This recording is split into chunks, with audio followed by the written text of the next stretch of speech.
একটি ভিডিও ফেসবুকে পোস্ট করেছিলাম। ওই ভিডিওটি অনেক সবাই পোস্ট করেছিল, সেখান থেকে আমি তুলে ভিডিওটি পোস্ট করেছিলাম, যখন আমার উপরে এফআইআর করে। বিধায়কের মান চলে গেছে পঞ্চায়েত সমিতির একজন পদাধিকারী, তিনি বলছেন না না বিধায়কের মান চলে গেছে। এফআইআর করে আমতা কেন্দ্রের বিধায়ক সুকান্ত পাল মহাশয়ের পরামর্শে আমতা 2 ব্লক সভাপতি মেহবুব আলী উনি জয়পুর থানায় গিয়ে আমার নামে কেসটি করেন।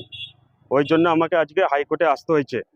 আমাদের আমতা কেন্দ্রের বিধায়ক দুর্নীতিতে অনেক জড়িত আছে।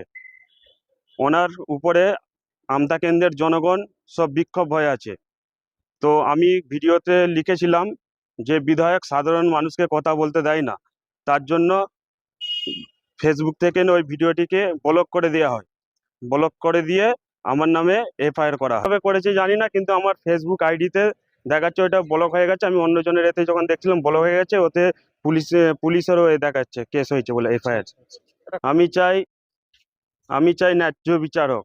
যে এতজন সবাই ফেসবুকে পোস্ট করেছিল, কারুর এফআইআর হলো না, আমারই কেন হলো? আর আমি তাজপুর পঞ্চায়েতে আমার বাড়ি, আমার নাম শেখ মন্টু, আমি তৃণমূল কংগ্রেসের কর্মী। আমার ওয়াইফ এখন বর্তমানে তৃণমূল কংগ্রেসের সদস্য। বিধায়কের মান চলে গেছে পঞ্চায়েত সমিতির একজন পদাধিকারী, তিনি বলছেন না না বিধায়কের মান চলে গেছে। শুনুন কি লিখেছেন। উনি বলছেন যে আপনাকে লিখিতভাবে জানাচ্ছি 11/9/25 তারিখে আমাদের আমতা 2 পঞ্চায়েত সমিতির অন্তর্গত থলিয়া গ্রাম পঞ্চায়েত এলাকার মৈনান গ্রামে পশ্চিমবঙ্গ সরকারের সামাজিক প্রকল্প আমাদের পাড়া আমাদের সমাধান শিবির অনুষ্ঠিত হচ্ছিল।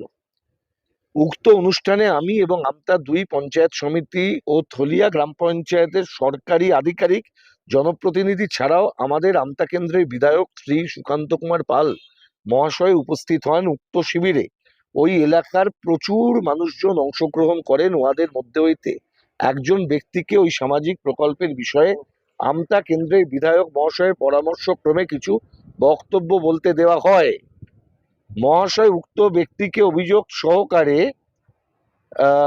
দুর্নীতির প্রসঙ্গে উক্ত ব্যক্তি ওই শিবিরে থলিয়া গ্রাম পঞ্চায়েতের সরকারি কাজে দুর্নীতির প্রসঙ্গে বক্তব্য রাখতে থাকলে আমাদের সম্মানীয় বিধায়ক মহাশয় উক্ত ব্যক্তিকে তাহার অভিযোগ সমূহ লিখিত আকারে জমা দিতে বলেন এবং দুর্নীতির তদন্ত সাপেক্ষে রিপোর্ট উহাকে জানানো হবে বলেন।